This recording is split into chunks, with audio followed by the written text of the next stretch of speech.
So, since again, ang kailangan natin dito sa mammography is a low energy X-ray, so ang ideal na material of choice is molybdenum. Dahil mababa ang atomic number ng molybdenum, it will also result to the production of low energy X-rays. And also, sa general radiography, ang ginagamit natin na filter is aluminum. Diba, ang purpose ng filter is to filter or to absorb soft X-rays or to absorb low energy X-rays. So, since, again, ang ginagamit sa mammo, low energy X-rays, tapos ang filter natin is aluminum, so, i-absorb niya yung mga low energy X-rays, wala na tayong magagamit. Wala nang X-rays na mag-expose sa breast. So, therefore, ang ginagamit din na filter material is molybdenum. If the breast, medyo malaki siya ng konti, it can be compressed between 3 to 4 centimeters. Ang ginagamit na kVp can either be 25 or 26 kVp. So, the same ang target filter combo, molybdenum and molybdenum. Pag medyo malaki ang breast, like for example, cup C, cup D, so it can be compressed between 5 to 6 centimeters. So, ang combo natin, target material is molybdenum or, hindi pala or. Target material is molybdenum and the filter material is rhodium. Okay? So, molybdenum rhodium na. And medyo mataas na ang kVp, 28. Sa mga malalaking breast pa din, so siguro mga cup F, cup G, if the breast can be compressed by 7 to 8 centimeters, so meron tayong dalawang options na pwedeng gamitin. So, target, molybdenum, filter is rhodium. Or pwede ring rhodium. Okay? So, kapag molybdenum rhodium ang combo natin, so the recommended kVp is 32. Pero kung rhodium ang combo natin, so 30 kVp is enough. So, also take note that dito, magagamit lang natin itong combo na ito if ang target natin is rhodium. Okay? So, kung ang target natin as rhodium, tapos ang filter is rhodium, so pwede tayong gumamit ng medyo mababang kVp which is 30.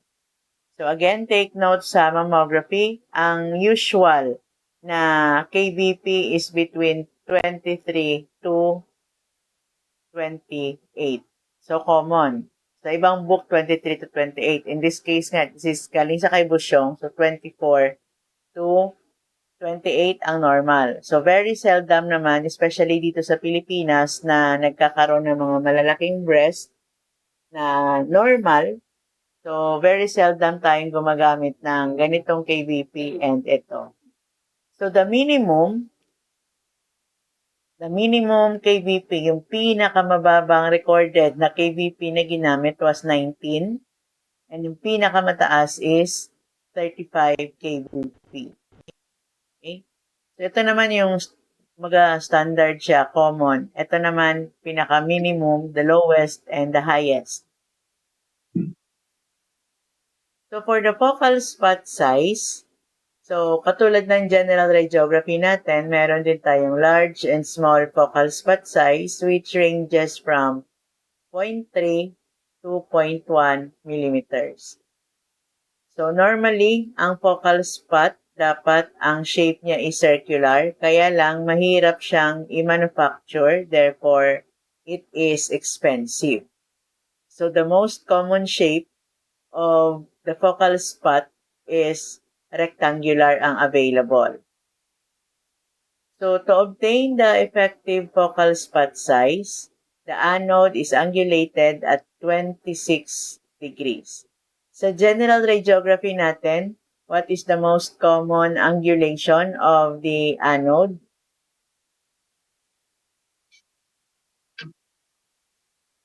Sa general radiography, how many degrees is the anode angulation?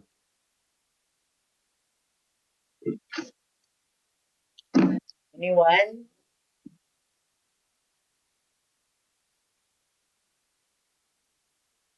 What is the most common angulation of the anode used in general radiography?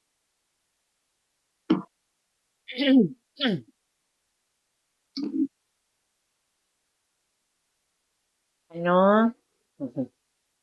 Nalimutan na. Tapos na kayo cluster 1 nyo, di ba? What is? What is the most common anode angulation used for general radiography?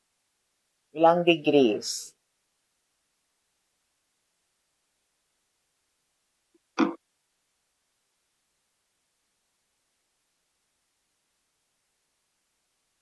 Sige. So, correct ang 12 degrees. Okay? So, 12 degrees ha. 12 degrees ang most common angulation ng ating anode sa general radiography.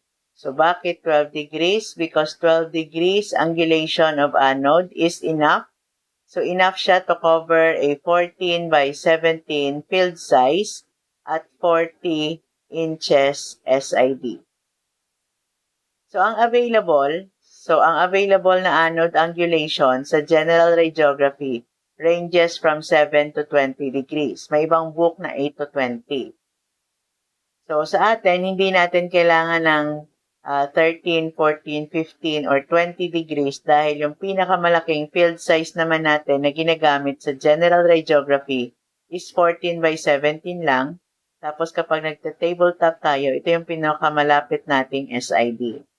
So therefore, 12 degrees angulation of the anode is enough to cover the 14 by 17 field size at 40 inches SID. So also take note that the anode angulation is fixed. Ibig sabihin, hindi siya adjustable. So kapag bibili tayo, limbawa ng X-ray imaging system ng X-ray machine, ang anode for general radiography, matic. So, matic na siya na naka-angulate at 12 degrees. Okay? So, again, hindi siya adjustable na kunyari ngayon gusto mo 12, tapos later gusto mo 8, bukas gusto mo 17. Hindi siya pwede. Okay? So, it is fixed. So, going back sa mamo, ang anode is angulated naman at 26 degrees. Okay? Hindi na 12 degrees. Mas malaki. So, ang isang reason dito, so you may ask, bakit ang taas ng angulation ng anode sa mamo? It's because ang SID natin dito malapit lang. Ang SID usually sa mamo, di ba ang SID natin sa general radiography, 72 inches. 72 inches for vertical radiography or sa standing, sa teleradiography or sa ating chest x-ray. So, 72 inches equivalent to 180 centimeters or 1.8 meters or that is equivalent to 6 feet. So, pareho lang yan ha, na-convert lang. Different ano lang siya, unit. For tabletop naman, we have 40 inches, about 100 centimeters, or that is about 1 meter, or more or less mga nasa 4 feet siya. So, dito naman, sa ating mamo, ang SID natin is only about 60 to 80 centimeters. Tapos, kapag magnified pa, pag magnification technique pa, mas malapit pa dyan. So, malapit lang ang ating SID. Tapos, yung breast naman is hindi naman siya pantay. Mas manipis lang din. Tapos, yung structure ng breast naman, hindi rin naman pantay. So, it is angulated. Again ha, angulated at 26 degrees. At the same time, that tube mismo is angulated at 6 degrees. Okay, so again, the anode is angulated at 26 degrees. Anode. Ang tube is tilted at 6 degrees. So, ang effective focal size Usually, di ba, ang central ray natin is nasa center ng structure. Sa mammography naman, ang central ray natin doon banda sa chest, hindi sa gitna ng breast, which I will show you later. So tube is angled so that no tissue will be missed. Kaya ganito yung setup niya. For the filter, so ang gamit natin either molybdenum or rhodium sa table kanina. And then sa window naman, so sa window, ang ginagamit na material is beryllium, which has a low atomic number, which is 4. Kasi kung ang window natin is mataas ang atomic number, like for example, aluminum, mataas ang atomic number nun, so it will filter, it will absorb the soft X-ray. So, dito sa mammography, sa ating mammographic unit, ang ginagamit natin na window material is the beryllium. Window is a part of the housing or the part of the glass envelope also, where the primary beam exits. So, a very thin borosilicate glass window is also used. The inherent filtration of approximately 0.1 millimeters of aluminum equivalent is used. So, ang sabi ko kanina is that ang ginagamit natin na filter is either molybdenum or rhodium. Hindi tayo gumagamit ng aluminum. Ang nakalagay dito is approximately ang inherent filtration, which is provided by the glass envelope and the housing, is approximately 0.1 millimeters of aluminum equivalent or equivalence. So, hindi ibig sabihin nito na aluminum ang ginagamit na material, okay? Para clear lang. Hindi ibig sabihin aluminum ang ginagamit na material. So, ibig sabihin nito is yung material na ginamit sa housing and sa glass envelope, ang kapal niya and yung filtration na kaya niyang i-provide is parang, okay, similar to using 0.1 millimeters of aluminum equivalents.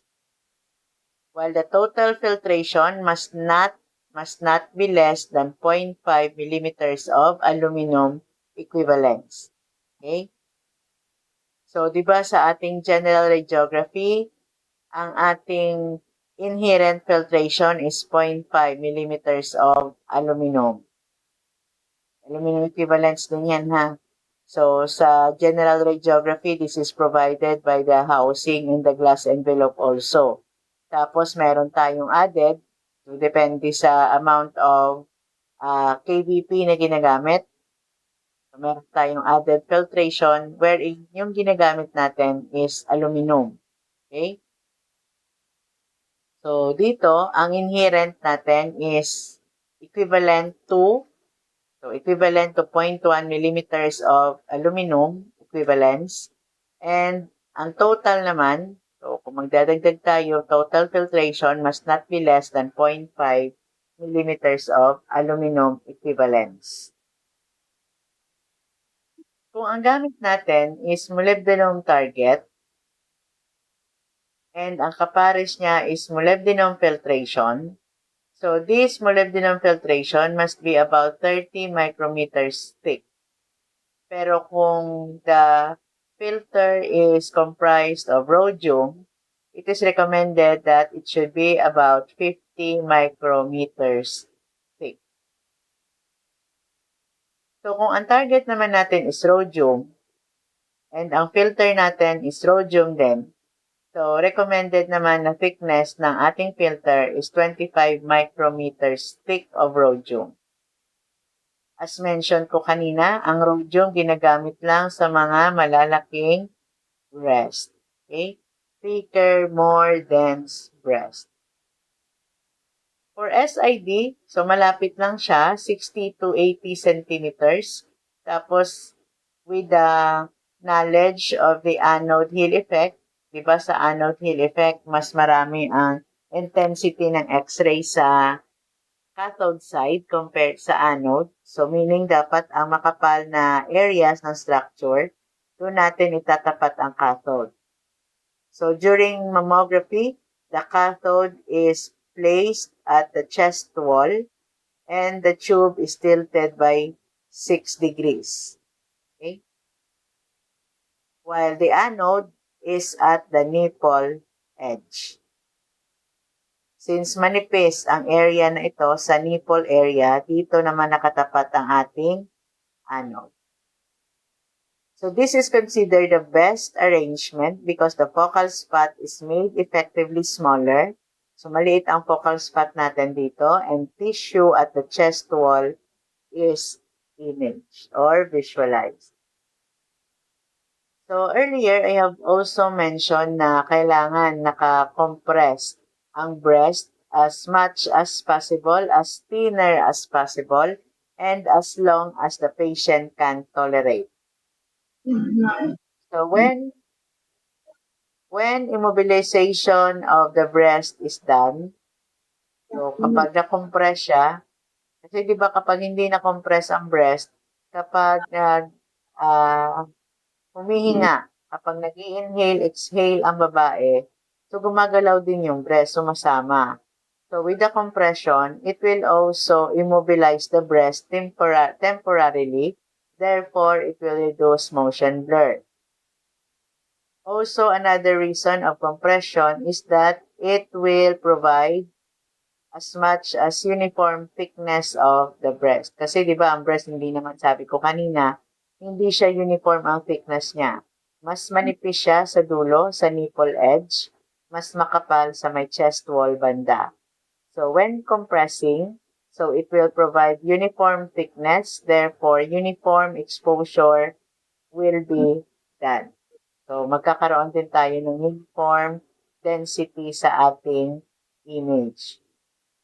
Also, because of compression, we don't need to use much higher kVp. Therefore, it will also reduce scatter radiation. Kasi mas manipis ang breast. As you can see kanina dun sa ating table, mas mababang kVp ang gamit. So, less ang scatter radiation. Therefore, it can improve contrast resolution. And also, we all know na sa mammography, very, very, very critical ang contrast resolution. Kasi di ba pag sinabing contrast resolution, this is the ability to differentiate two objects that have the same or similar subject contrast. So, ibig sabihin, pag the same or similar or low ang subject contrast, the same composition sila. Almost the same din ang itsura nila, appearance nila. Like, pareho silang soft tissue. So, pareho silang gray. Almost pareho ang shades of gray nila. So, sa mammo, since it is a soft tissue radiography, so ang structures ng breast tissue, ng breast components, almost the same din. So, kaya dapat maganda ang contrast resolution sa ating mammographic image para we will be able to identify different structures. Makikita natin yung mga vascularities, yung mga lobules, yung mga ducts, and other breast structures. Also, when we compress, it will also result to shorter OID or object to image receptor distance or a distance between the breast and the IR. And when this happens, it will reduce magnification. So, less ang magnification kapag dikit na dikit ang breast sa IR. Therefore, it will improve or increase spatial resolution as well as the detail, the recorded detail. For compression also, it will result to thinner tissue being examined. Therefore, we don't need to use higher technique factors, including the kVp and MAS. Therefore, it will also help reduce patient dose. So, these are the benefits of compression. Kaya kailangan as RadTechs, alam din natin yung importance ng compression so that we'll be able to explain it mabuti sa ating pasyente so that we can gain their full cooperation. Kasi pag hindi natin intindihan to, pag nagreklamo ang pasyente, pag nagtanong ang pasyente, hindi mo naman pwedeng sabihin na, basta, kasi yan na yung nakasanayan eh. Dapat kasi naiintindihan din natin para alam natin paano siya i-explain sa pasyente. So, ito siya. Kung walang compression, as you can see, uneven ang breast. Tapos, may gap pa dito. So, increased OID. Makapal siya. So, kailangan gumamit ng mataas na kVp which results to higher scatter radiation which will lower the contrast. Tapos, kailangan din gumamit ng mataas na MAS kasi makapal ang area. So, it will also result to higher patient dose. But with compression, as you can see, so lapat na lapat siya, dikit na dikit. So, OID is reduced, therefore, less magnification. So, it will result to better spatial resolution or spatial resolution. At the same time, magiging manipis siya. So, lesser breast thickness, therefore, lower kVp, so less scatter radiation, maganda ang contrast resolution. And also, manipis siya, so therefore, we don't need to use high technique factors, resulting to lower patient dose.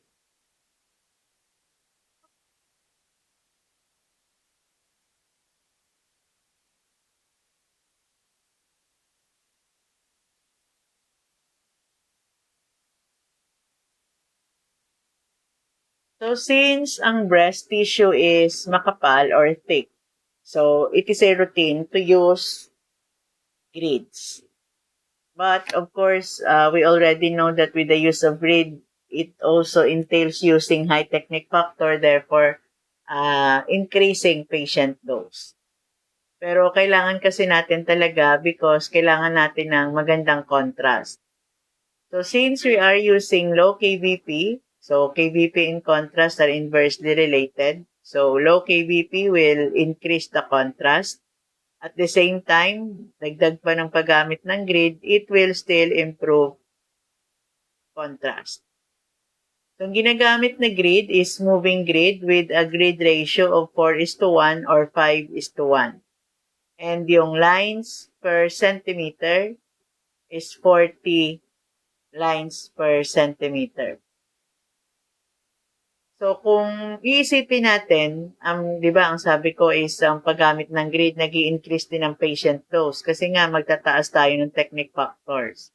So, kung i-compare natin from non-grid, tapos gumamit tayo ng 4:1, the patient dose will be doubled.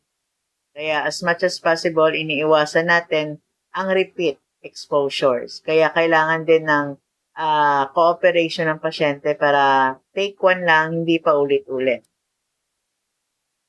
So there is also another special type of grid na ginagamit sa mammography which is called the HTC grid or the high transmission cellular grid. So actually, konti lang naman yung difference. Usually, di ba kanina sabi ko, 4:1 and 5:1 ang kadalasang gamit. Pero this HTC grid is 3.8:1 ang kanyang grid ratio. So, it has the clean-up characteristics of a crossed grid. And since it is a parang cross grid, it absorbs scatter radiation. It cleans up the scatter radiation in two directions. Kasi nga cross, diba? So, ganyan siya. So, instead of using lead as grid strips, kasi di ba kadalasan, normally, ang ating grid, ang strips niya are made of lead. Ito naman is copper. Tapos, usually, ang ating interspace material is aluminum. With HTC grid, the interspace material is simply air. So, this is a special type of grid developed for mammographic examination. So, So for screen film mammography, so types of image receptors used for X-ray mammography. So we have the direct exposure film, the seroradiography, the screen film, and yung ating digital detectors na uso ngayon. So sa direct exposure film, so walang screen, no intensifying screen. And because of this, mataas ang technique factor na kailangan natin in order to form the image. So, hindi na siya ginagamit ngayon. Seroradiography, ginagamit siya dati. So, this is a type of imaging where parang picture na lang siya. So, a picture is recorded sa paper instead sa film. Pero medyo, lang siya, medyo complex or complicated ang process. Sa seroradiography, gumagamit ng special device called a scorotron.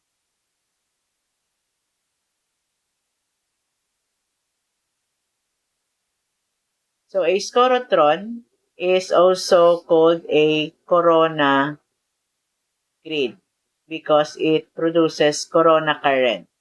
Corona discharged current. So, we will not discuss more on this. Basta, ang ginagamit sa seroradiography is a special type of device which is called a scorotron or also called as corona grid because it creates or it produces corona discharge current. So, parang instead of printing the image sa film, so sa papel siya. Pero hindi na rin siya ginagamit because of this complexity. So, ang most commonly na ginagamit ngayon is screen film and digital mammography. So, ito yung scorotron. So, it's a special device sa pag-print ng image. Hindi na siya ginagamit. So, also take note,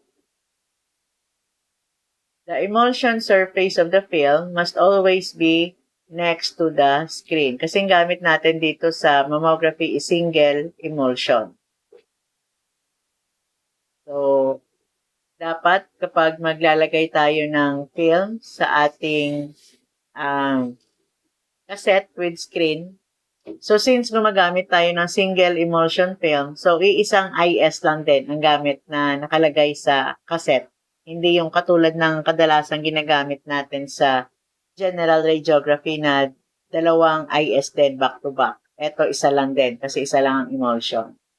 So medyo careful lang tayo na ang paglalagay, paglo-load ng ating film, make sure that the emulsion surface is facing the screen surface. And also make sure that the film must be on the X-ray tube side of the radiographic intensifying screen. Screen film mammo has superior spatial resolution because of the X-ray tube's focal spot size. While sa digital mammo, mas maganda naman ang kanyang contrast resolution because of post-processing. So, sa digital mammo, hindi ganun kaganda. Maganda rin naman, okay lang din naman, pero hindi siya ganun kaganda ang spatial resolution compared sa screen film because of the because it is limited by the pixel size. So again, screen film radiography has better spatial resolution, while digital mammo has better contrast resolution. So these are the recommended projections na ginagawa during mammographic examinations. We have the MLO, medial lateral oblique, and the CC and the craniocaudal. Ito yung dalawang basic routine. Kung sa chest natin, meron tayong APL or PAL sa pedia, sa adult APL. Sa mammo, ito yung routine natin, MLO tsaka CC or craniocaudal. So, medial lateral oblique is called 45-degree MLO or Landgren's method. And then, for supplementary projections, just in case may mga additional structures na gustong makita ang radiologist or ang doctor, so magpapadagdag sila ng additional exposure. So we have the extended CC, laterally rotated and medially rotated. We have also the extended CC lang. We have the mediolateral, lateromedial, axillary tail, localized compression or paddle technique, and magnified or full field or paddle projections. So we will discuss more on that in a while. Bago yan, dito muna. So sa X-ray tube naman, so a certain special design features including the use of beryllium window which have an atomic number of 4. Because it has low atomic number, it will attenuate also less low scatter radiation. Small focal spot with 0.06 millimeters and the target is molybdenum. Of course, filter can be molybdenum or rhodium, depende sa kapal ng breast. The cathode to anode axis is perpendicular to the chest wall. So, kumbaga, ang central ray natin sa chest wall hindi sa gitna ng breast, which I will show you sa next slide. As mentioned kanina, the cathode, because of the anode Hill effect, the cathode, mas maraming intensity ng X-rays, is positioned sa mas makapal na area, which is the chest wall. While the anode is positioned sa nipple edge. So, ito siya. So, as you can see, naka-angulate ang ating itong anode. Ito. So, naka-angulate siya by 26 degrees. Tapos, itong ating tube mismo is naka-angulate by 6 degrees. As you can see, the central ray here is hindi dito sa gitna. Nakadalasang ginagawa natin sa general radiography. Instead, ang central ray is dito sa chest wall. Tapos, ang cathode natin dito sa side na to, while the anode is at the nipple edge. Ito. So, when examining during mammography, it is very important also to make sure that the nipple must always be in profile. Hindi yung nakatago siya, hindi yung nakatungo, hindi yung nasa baba siya, na naiipit siya. Dapat laging kita ang nipple. Kasi kapag mag-i-evaluate ng image sa monitor or sa radiograph, magiging reference point ang nipple. So, more tissue at the chest wall, so therefore, it requires more intense X-ray beam, kaya doon nakatutok ang ating cathode. The nipple edge tends to be thinner because of the natural shape of the anatomy, na kahit i-compress natin, manipis pa rin sa dulo, sa nipple part. So, it requires less dose. So, the focal spot is located directly, central ray natin, directly above the chest wall. So, another important factor na ginagamit sa mammography is the compression device. So, compression device is usually made of perspex plate or a firm plastic. So, the amount of compression na pinapatong natin sa breast ng patient is between 25 and 40 pounds. That is about 12 to 20 kilos, more or less. So, breast compression should be applied only to a level that the woman can tolerate and must not be greater than 200 newtons. Okay?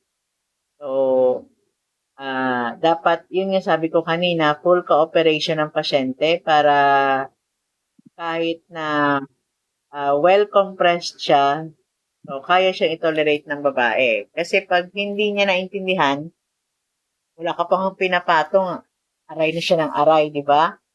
And also, isa rin sa i-consider natin sa pag-perform ng mammographic examination. So, tinatanong din kadalasan ang babae kung kailan yung expected na menstrual period niya or yung cycle niya. Kasi, sa mga babae, aware kayo dito, kapag malapit na ang menstruation, ovulation period, di ba nag-i-engorge na ang breast? Nasisimula na siyang lumaki, parang namamaga, masakit.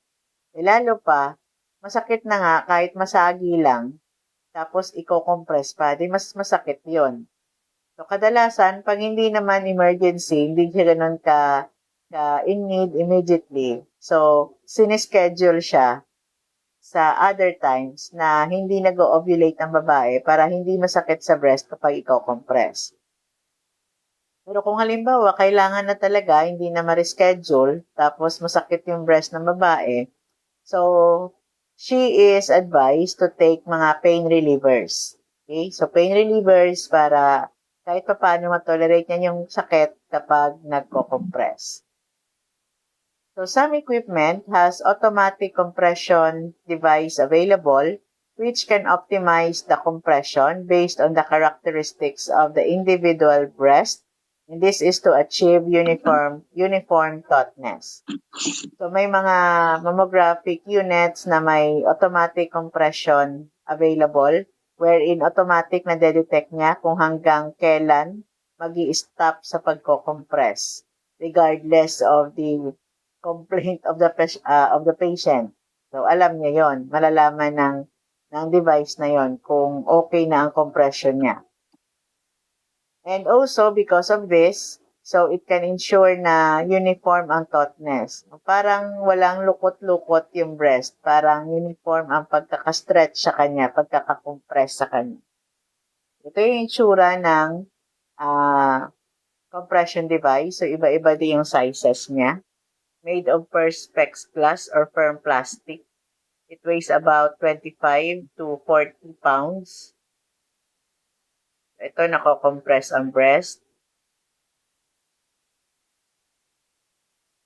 So, for the routine, so of course, unang-una is craniocaudal. So, from top to bottom, superior inferior. This projection demonstrates the majority of the breast except lang sa posterior portion. So, yung dito banda sa dibdib, so hindi niya makita. Pero majority of the breast structures are being visualized. Hindi rin niya makita yung axillary tail and as well as the extreme medial portion. Yung dito sa gitna, hindi rin kita. Ang makikita lang kadalasan sa CC is yung majority ng breast. Okay? So, majority of the breast except the posterior portion, the axillary tail, and the extreme medial portion. Ito siya, so right craniocaudal and left craniocaudal. And the next routine is the MLO or the 45 MLO or Landgren's oblique or Landgren's technique. This projection demonstrates the greatest amount of breast katulad ng CC. So, ang criteria para malaman natin na tama ang pagkakagawa ng MLO is kapag pinagsama natin ang left and right sa screen, it will form a deep V. Ito, para siyang V. Ibig sabihin, tama yung pagkakaposisyon sa pasyente. So, bakit kailangang may MLO? Pwede namang CC lang. So, dapat tandem lagi yung dalawa. So, kasi in order to confirm ng anomaly, confirm ng suspected mass or tumor or calcification, ang SOP or ang standard sa MAMO is that it should be seen in at least 2 projections. Ibig sabihin, halimbawa kung may nakita tayong halimbawa calcifications sa CC. So para ma-confirm natin na meron nga, dapat makita rin siya sa MLO. Okay? So pag nakita siya both sa CC and MLO, so confirm. Pag hindi siya nakita sa kabila, So, tapos parang sure ka na meron talaga. So, may mga additional exposures yun. Okay? So, tinawag siyang medyo lateral oblique kasi ang tube from the medial side towards the lateral side.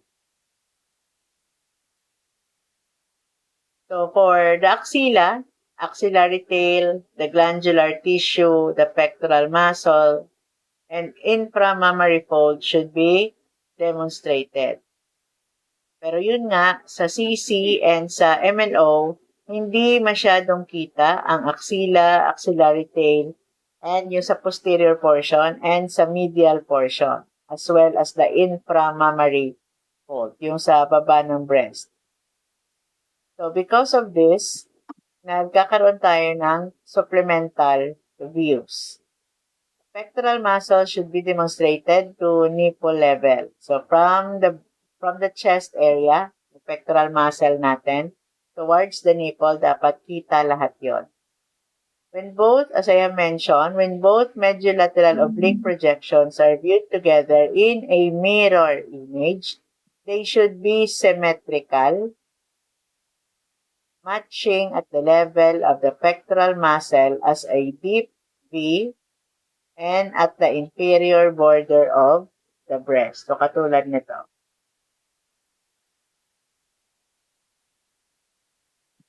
So, for specialized and supplemental views, we have the extended CC, laterally rotated, medially rotated, the axillary tail or the Cleopatra view, the jigsaw, the cleavage view, the cone compression view, magnified projections, the pinch view or the Eklund technique, and as well as the tangential view. So, ito. Iba't ibang uri ng sandwich. So, we have the lateral here. This is medyo lateral. Then we have the left cleavage. Ito yung cleavage sa gitna. We have the left from below. Ito naman. So, caudocranial naman siya. Then the left lateromedial. So, from lateral to medial. Ito naman is yung ating LMO, lateromedial oblique. Then we have the mediolateral. We have the roll lateral. So, niro-roll ang breast papunta dito, which is somewhat painful for the patient. Pero kailangan siya, especially if high risk and suspected of tumor or cyst or breast cancer. Then we have also the left roll medial. So for the extended CC, it is also termed as the exaggerated CC or craniocaudal. This projection is of value if a lesion was seen high in the axillary tail on MLO, pero hindi siya nakita sa CC. So, ginagawa ang extended CC or exaggerated CC kapag may nakitang lesion sa MLO, sa bandang axillary tail or sa kilikili, pero hindi nakita sa CC. So, nakita siya na may lesion sa MLO, sa axillary tail banda, pero nung kinompare, tiningnan, chinek sa CC, wala siya. So, ginagawa ang extended CC to confirm, to double check.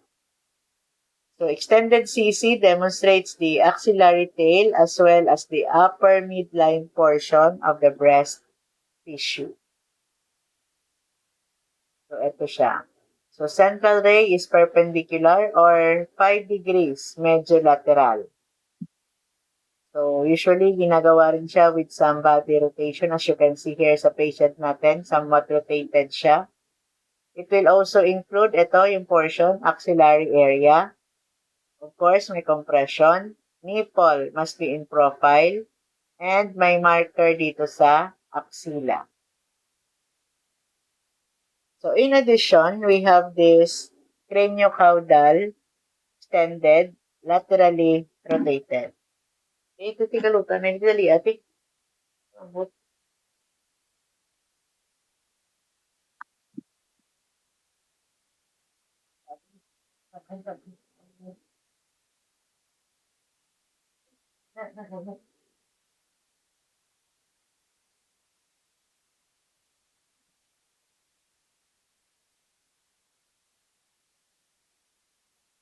So the routine CC projection will not show many abnormalities as mentioned nga kanina.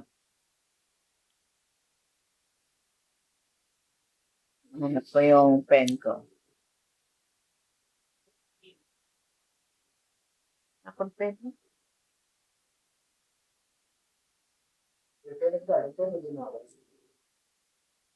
So, ang ordinary na CC, yung routine natin, hindi makikita mostly ng abnormalities kapag located sa upper quadrant. Okay? So, either sa right or sa left upper quadrant, or sa outer or sa inner quadrant. So, this can be demonstrated by MLO. As all lesions must be demonstrated on two projections, to confirm, di ba, na-explain ko to kanina, this extended CC is useful for demonstrating the lesions or anomalies located sa outer quadrant, sa axillary tail, and sa axilla. Siya, extended CC, laterally rotated. Ito naman is medially rotated. This is useful naman sa mga lesions that are located sa medial portion. So, medially rotated sa media, sa gitna, sa cleavage. Pag laterally rotated, doon naman ang focus niya is sa mga lesions, anomalies na nasa axilla, axillary tail, or sa outer quadrant. Ayan is medially rotated naman siya.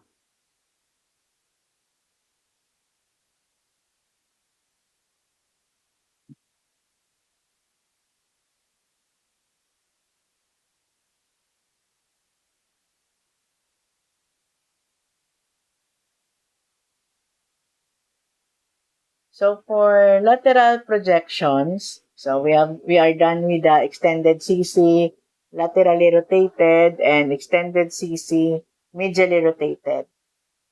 So for lateral projections naman, these are very important, especially for localizing abnormalities like microcalcifications, and also to clarify kung meron nga ba talagang lesions or yung suspected lesions ay totoo or hindi.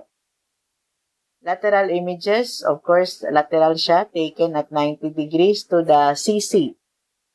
So, perpendicular sa CC, and show the relationship of lesions to the nipple. Kaya nga sabi ko, kailangan lagi, nipple must be in profile.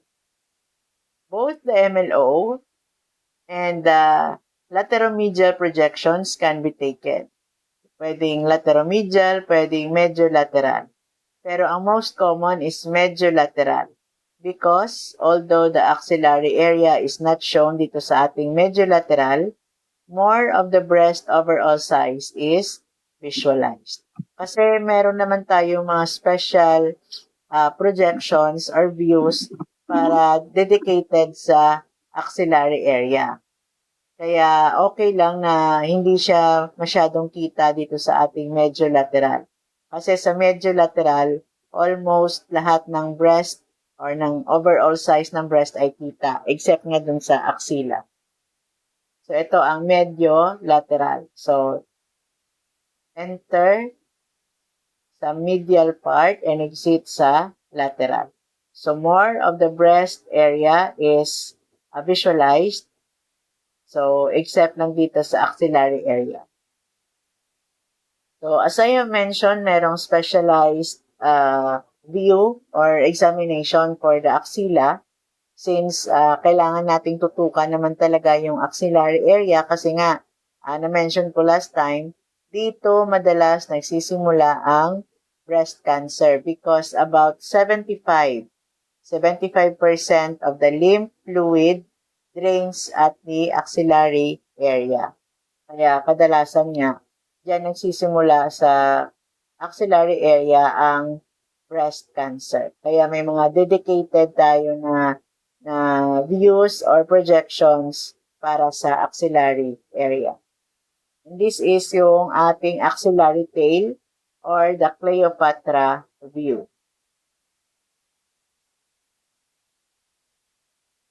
So this projection is valuable in women where lymph gland involvement of a breast carcinoma is suspected or there is accessory breast tissue. So may mga sobrang breast tissue na supposedly wala doon and kita siya sa axilla. So ginagawa ang axillary tail or Cleopatra view. So, ito yung concentration niya, ditong banda. So, sa mga breast naman na malalaki, na hindi kasya dito, o maapaw sa sarap. So, meron tayong tinatawag na jigsaw exposure. This is to demonstrate the tissue on a large breasted woman with a degree of overlap from film to film so that no tissue is missed. It is necessary to divide the areas of breast tissue. So, since hindi nga siya kasya, so magkakaroon tayo, limbawa, 3 exposures. So, first exposure, limbawa, ito siya. Next exposure, dapat may overlapping. Okay? And then, the other exposure, may overlapping. So, bakit kailangan may overlapping? Para walang may mamiss na tissue. Halimbawa kasi pag ganito siya, ang next exposure natin sa next part. So, may mga gap. Kumbaga, may mga areas na hindi nasakop, hindi na-expose, hindi nakita sa exposure. So, pwedeng nandun yung lesion or mass or cyst or calcifications na hindi nakita. So, to ensure na there is no tissue missed, so dapat may overlapping. The AEC or the automatic exposure control must be placed under the most glandular area. So, usually, ang glandular area nasa chest wall. Ang fatty tissues usually naman nasa dulo. So, this is to avoid under or overexposed films. It is also important to inspect previous films. So, titingnan yung mga previous radiographs ng pasyente for comparison, for baseline, for basis. And the KBP for this should be between 26 to 28 KBP.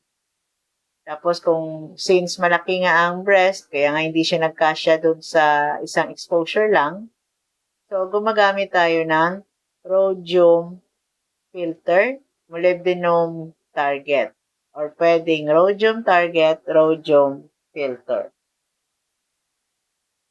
So, kung ang lesion naman is nasa cleavage banda, meron din tayong cleavage view. This is also termed as the valley view or the double breast compression view. This visualizes the lesions deep in the posteromedial aspect of the breast. So, this may need to use a manual exposure kasi manipis lang yung area na yan. It can be also difficult sa mga payat, especially sa mga maliliit ang breast na walang cleavage. So, medyo mahirap siya. Some tissue posterior to cleavage should be visible if positioned correctly. So, ito siya.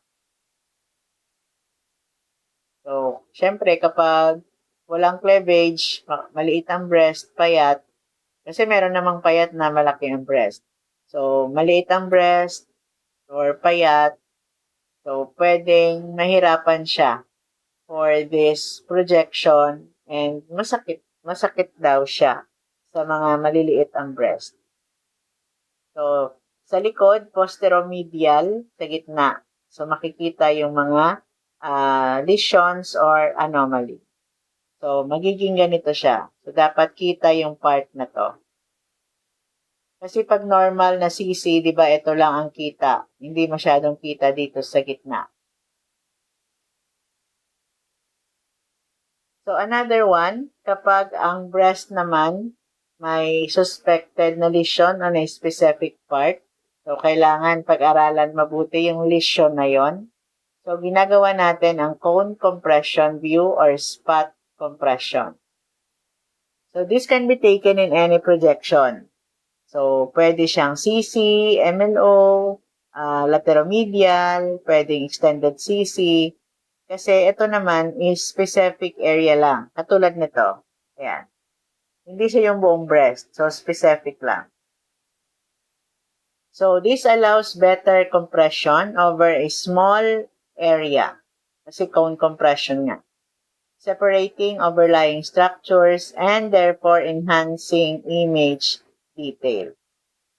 So, better definition of lesions against a fatty background. Kasi pwede natin siya makompress pang mabuti para tumabi yung ibang breast tissue, yung ibang fatty tissues para mas kitang-kita ang lesion or anomalies. Separate superimposed ductal structures in the retroareolar area, and also the paddle allows further back imaging, often combined with magnification. So, kadalasan, kapag nagko-cone compression tayo, kadalasan kapartner niya or kasama niya yung magnification view. So, eto siya.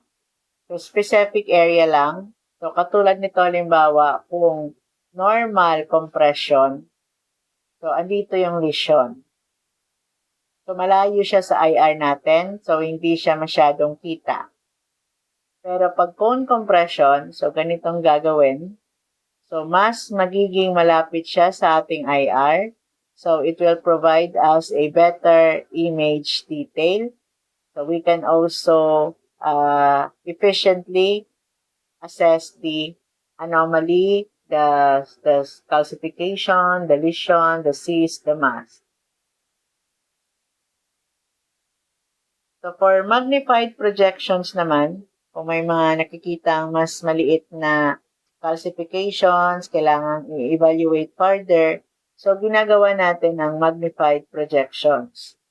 So, projections of the breast using a magnification technique, using either localized or full field technique. Pag sinabing localized, ito yung compression, cone compression, specific area lang. Pag full field, so buong breast is being magnified. So they are sometimes employed to give enhanced visualization of the breast architecture and detail, therefore promoting better diagnosis. Ang problema lang with, although better diagnosis ang provided by magnified projections, pero it increases patient dose because it results to decrease SID. I will explain more on that in a while. Magnification is used most commonly to examine areas of calcification. So these are done in CC or MLO, or major lateral projections. A fine focus of 0.1 square millimeter is essential. So yung focal spot size natin, very small, so 0.1. And a magnification factor of 2 usually is used. So usually, ang magnification is times 2. A specially designed platform or tower fits on the breast to support the breast and to allow this projection to be undertaken. So may platform na pinapatungan. May picture ako dyan later. Magnification factors ranges from 1.5 times, 1.8 times, or 2 times. So, ibig sabihin, pag 1.5, the image is magnified by 1.5 times. Or pag 2, the image is magnified by 2 times. And magnification factor of 2 is the most common. For full field magnified projections, the woman is placed in the position for the lateral and craniocaudal projection. So, dalawang projections. So it is important to realize that the field will cover only half of the breast under examination and that in large breast, some measuring may be needed. For paddle magnified, as with standard paddle projections, the recording of the coordinates of the lesion, dito papasok yung quadrants natin, kung anong o'clock siya, 2 o'clock, 3 o'clock siya.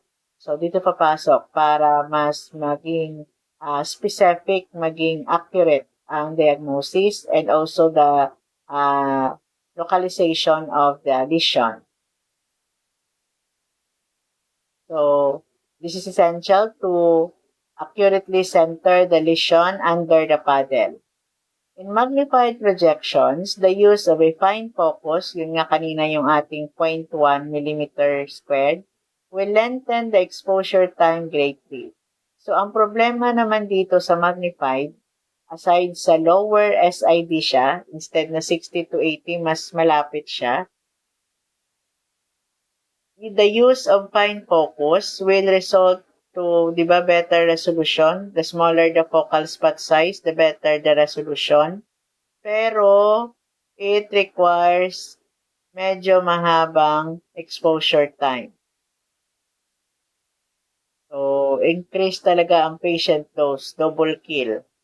And the projection should be taken on arrested respiration. So, meaning, arrested respiration, buga, pigil. Okay?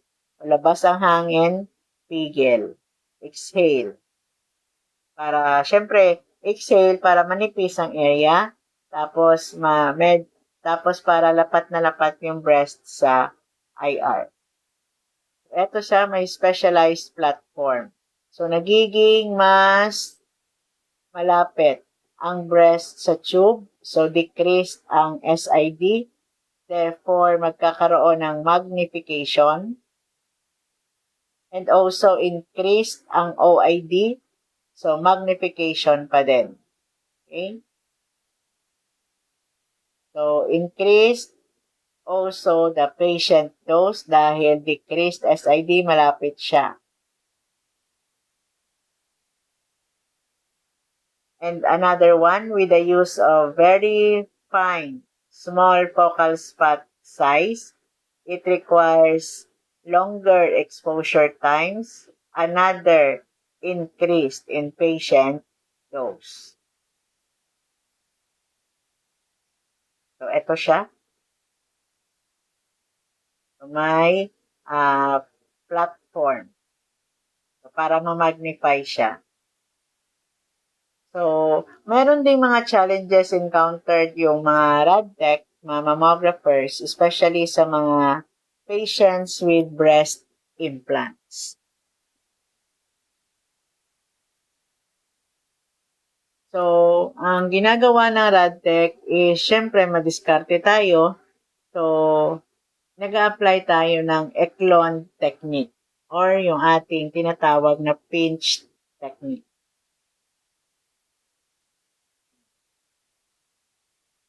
So, the pinch view or pinch technique or Eklon technique is used for patients with breast prosthesis or yung may mga implants. For the implant, which can be displaced, ba may mga implants kasi na hindi magalaw, fixed siya. So, kung fixed siya, hindi siya magalaw, so hindi natin pwedeng ipilit yung exposure na to. So, either the doctor will talk to the patient kung willing siya na ipatanggal yung implant niya para sa examination, kung especially kung high risk yung patient, or kung willing siya mag-take risk kung sakaling pumutok yung prosthesis niya.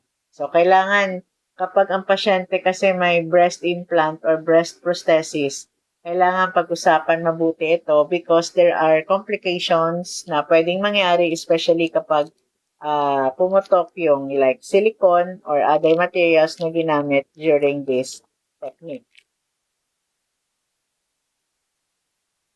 So, normally, kapag walang implant, di ba, ang ating routine is CC and MLO. So, CC and MLO per breast yan ha, bali dalawang exposure per breast. Kung may implant, magiging 4 na exposures per breast. Yung una is normal na exposure. Wala tayong gagawin dun sa breast niya, ipapatong niya lang.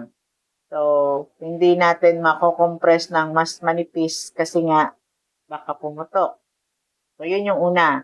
CCMLO din. Then, yung pangalawa, ipipinch natin or pipisilin natin yung breast hanggang ang kanyang implant ay mapunta sa chest wall. I will show you a picture in a while. Sige, so basta tandaan, sa pinch view or Eklon technique, so 4 na exposures per breast yan. CC and MLO pa din. CC and MLO. Yung first exposure with implant or prosthesis. So, dalawang exposure yan, CC and MLO. The second exposure na CC and MLO is na-pinch na siya. Hindi naman natin pwedeng sabihin without. Pwede naman without prosthesis. Tangential projection should be undertaken in any woman with breast implants who is undergoing mammography due to a localized breast lump.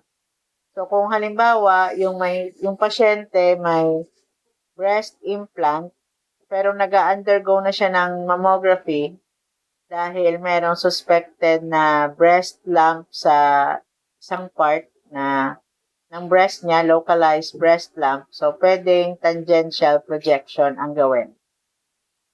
The Eklon technique is suitable for women in whom there is a large volume of breast tissue relative to the prosthesis.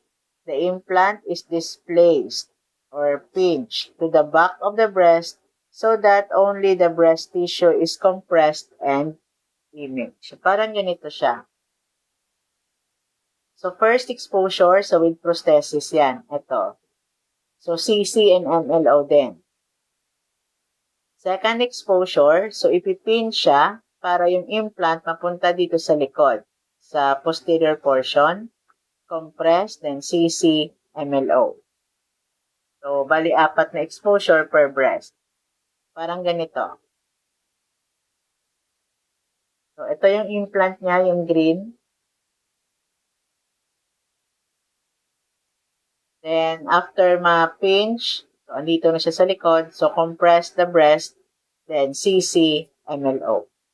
Okay, so that is for patients with breast prosthesis or implants.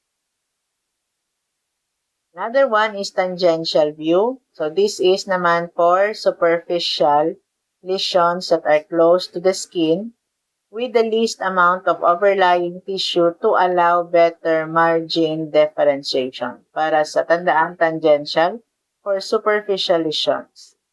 The area can be a mass, a tender area, or baka may skin dimpling. So, mga superficial issues. So, place a lead marker over the area of interest and then rotate the breast until the skin marker is tangential. Lalagay tayo ng marker, tapos i-rotate ang breast, either left rotation, or lateral rotation, or medial rotation. Hanggang yung marker maging tangential. Then, spot compression or cone compression. And pwede ring magnified exposure. So, depende sa case. Another challenge din na pwede nating ma-encounter is yung may mga tattoos katulad nito. Mahirap hanapin yung nipple katulad nito. And also yung sa mga posteromedial sa cleavage. Then may mga piercings. So minsan merong hindi pwede matanggal. So medyo mahirap din siya. Yung mga challenges din natin yan. Then for male mammography, so So, although very, very seldom na ang lalaki nag-undergo ng mammography because, yun nga, dahil sa hiya, nahihiya, and sa education na din, they are not aware na posible palang magkaroon ng breast cancer ang lalaki. Although very rare siya, pero it is possible. So, approximately 1,000 males develop breast cancer every year, and unfortunately, since hindi sila prone sa pag-undergo ng mammographic examination, na nadidiscover lang na meron palang breast cancer kapag malala na. So, pareho din sa babae, standard CC and MLO. So, males are not screened because mammogram will only be performed kapag mayroon ng lump, which is sa ibang case, kapag may lump na, so malala na siya. Another problem with males is yung abnormal enlargement or yung ating gynecomastia.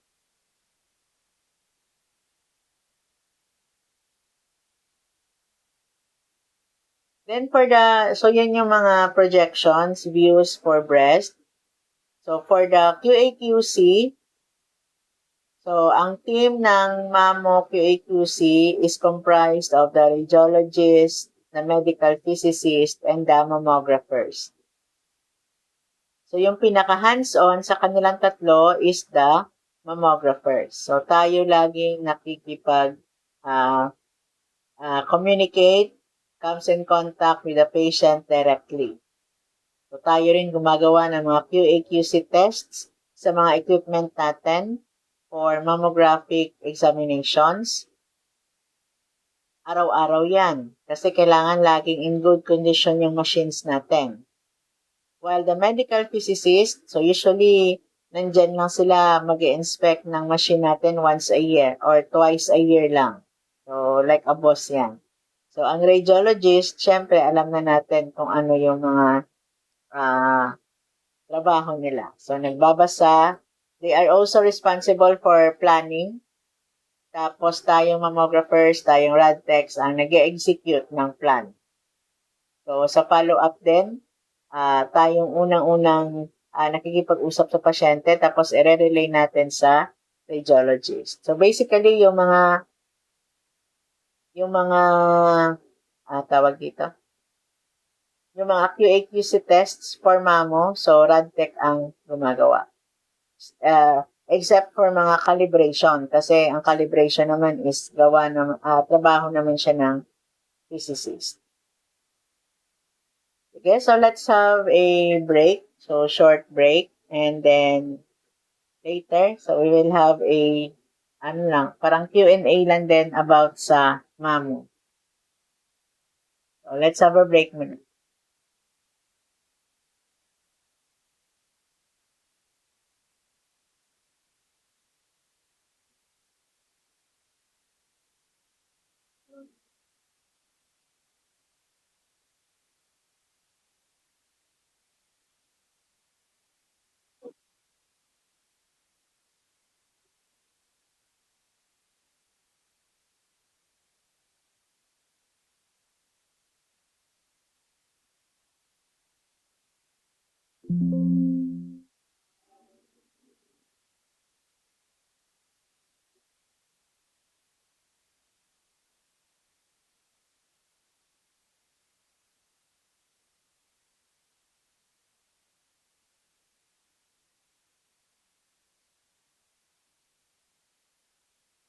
Recording stopped.